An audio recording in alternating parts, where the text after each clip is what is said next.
দুর্নীতির দায়ে কেউ আমাদেরকে অভিযুক্ত করতে পারবে না। এইরকম সরকার চালাবো, এরকম সমাজ চালাবো। ধন্যবাদ সবাই।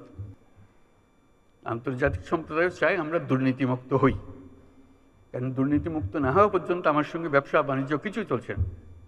তারাও চায় আমাদের সঙ্গে ব্যবসা বাণিজ্য করে তাদের লাভের জন্য, কিন্তু আমরা তাদেরকে সুযোগ দিতে চাই না। আমরা ব্যক্তিগত সুযোগ নিয়ে ব্যস্ত আছি, জাতির সুযোগের জন্য আমরা মোটেই চিন্তিত না। আমাদের সেই চিন্তা পাল্টাতে হবে।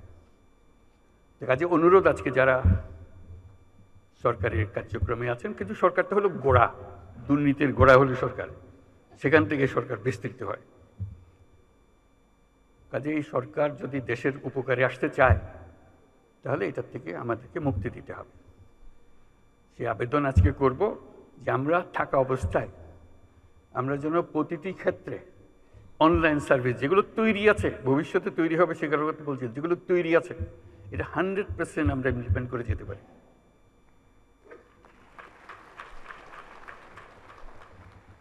কেউ যেন এটা বাধা দেওয়ার জন্য আবার কোমর বেঁধে লেগে না যায়, কারণ কোমর বেঁধে লেগে যাওয়ার যথেষ্ট কারণ আছে। কারণ এটি দিয়ে তো তার যত কিছু সুযোগ সুবিধা তার পেত, এটা বন্ধ হয়ে গেলে তার হবে তাকে। কাজে সে নানা ব্যাখ্যা দেবে, নানা ব্যাখ্যার কোনো অন্ত নাই, এগুলোর নানা ব্যাখ্যা দেবে যে এটা থেকে মুক্তি পাওয়ার জন্য। আমরা তাদেরকে মুক্তি দিতে চাই না। আজকে সকালের মিটিংয়ে যেটা বলছিলাম যে জেলা, যেহেতু ডিসি সাহেবদের সঙ্গে আলাপ করছিলাম, যে জেলাগুলোকে এখন আমরা স্কুলের রেজাল্টের মতো ফার্স্ট, সেকেন্ড, থার্ড, ফোর্থ করবো। কে ফার্স্ট হলো, কে সেকেন্ড হলো, প্রতি মাসে সেটা আমরা ফলাফল প্রকাশ করব।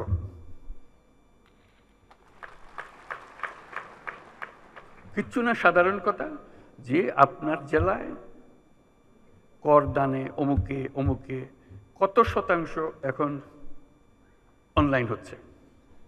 শুরুতে কম হবে, 5% হবে, সেকেন্ড 20% হবে, 15% হবে, হোক, আমরা সেটা সামনের মাসে কি হবে সেটার জন্য এটা কি তার থেকে আর বাড়লো নাকি ওইখানে রয়ে গেল। মজার বিষয় হলো, যখনই আপনি র্যাঙ্কিং করেন, কেউ না কেউ দেখবে যে উপরে চলে গেছে। এটি হলো মজা। কাউকে ওর শাস্তি দেওয়ার কিছু নেই, যে কম আছে তারা শাস্তি দেওয়ার কথা, যে ভালো করছে তাকে বাহবা দেওয়া, তাকে সবার সামনে দাঁড়িয়ে ফুলের মালা পরিয়ে দেওয়া যে করেছে পাশে।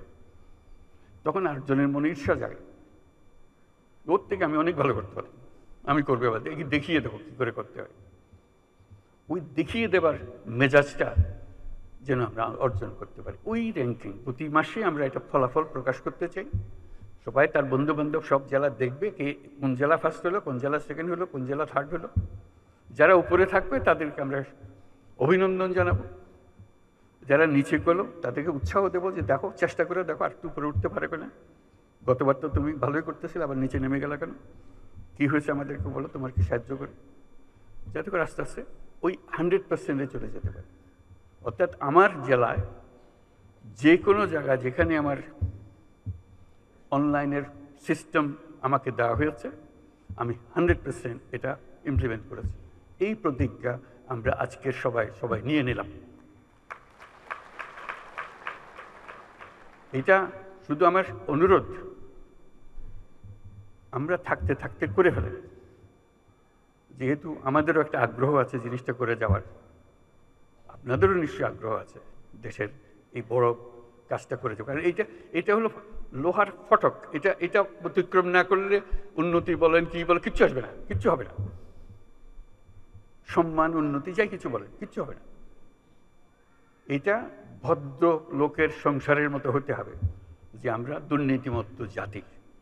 সিঙ্গাপুরের মতো দেশ যদি দুর্নীতিমুক্ত হয়, আমার পাশের দেশ, আমাদের কি আছে, করতে পারবো না।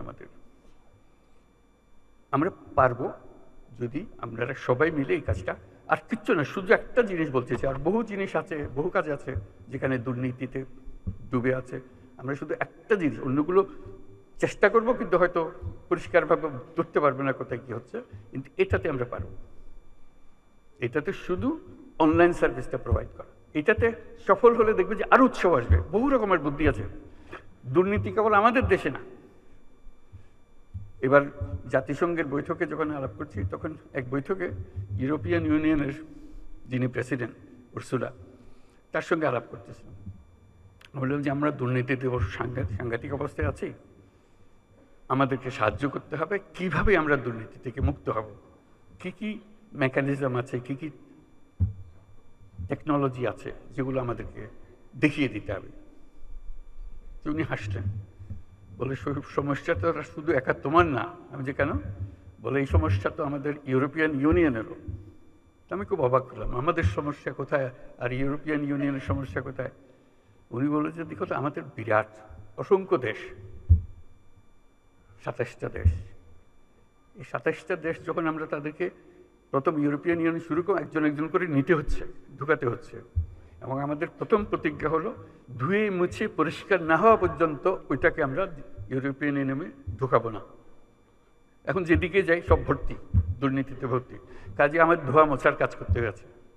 এবার জঘন্য রকমের দুর্নীতিতে ভর্তি, তাকেও আমরা সাফ সুতরা করে ইউরোপিয়ান ইউনিয়নে নিয়ে এসেছি। এখন আমরা সবাই দুর্নীতিমুক্ত। ইউরোপিয়ানের সদস্য হওয়া মানে হলো দুর্নীতিমুক্ত, এটা আমরা নিশ্চিত। কাজে তোমরা যত রকমই করে থাকো, যত দুর্নীতিই বলো, আমাদের সব জানা, আমরা তোমাদের সাহায্য করতে পারবো। আমি তার খুব আশান্বিত করলাম, আমি খুব আশান্বিত হলাম তার কথা শুনে। বললাম যে তুমি আমাকে উৎসাহিত করলে, এটা লেটস ডু ইট টুগেদার, আমাদের একটু সাহায্য করে। উনি বলে তোমার যা লাগে, আমার ব্যক্তিগত প্রতিজ্ঞা রইল, আমি উইল সাপোর্ট ইউ। এটা বললাম ওনার সাপোর্টের বিষয় না, দুর্নীতি থেকে মানুষ বের হয়ে এসছে, এটা সম্ভব, এটা অসম্ভব কিছু না, এটা বলার জন্য। শুধু চেষ্টার দরকার, শুধু আমাদের প্রতিজ্ঞার দরকার যে আমরা এটা করব।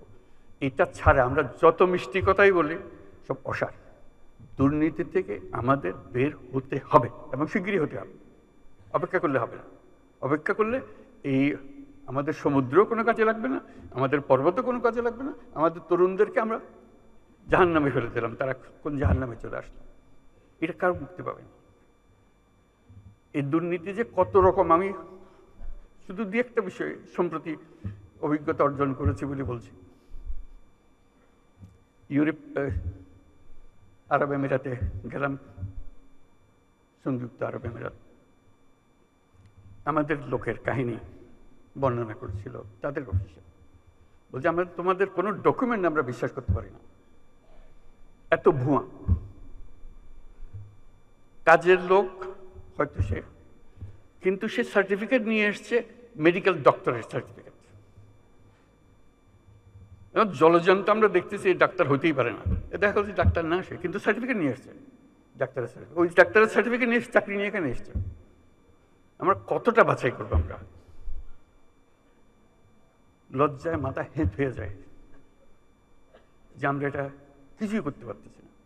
আমরা চাকরি চাই, কিন্তু পরিষ্কারভাবে চাই।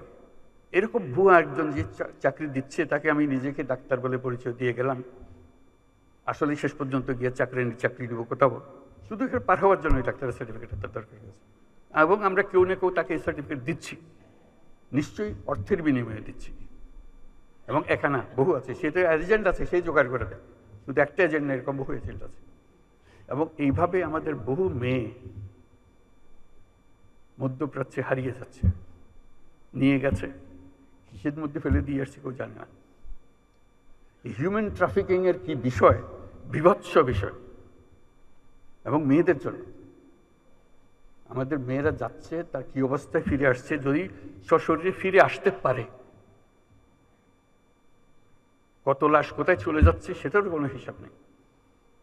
এই কোন দেশ বানালাম আমরা? আমরা তো দায়ী, আমরা যে আজকে এখানে এসেছি, আমরাই তো দেশ চালাই। কাকে কি বলবো?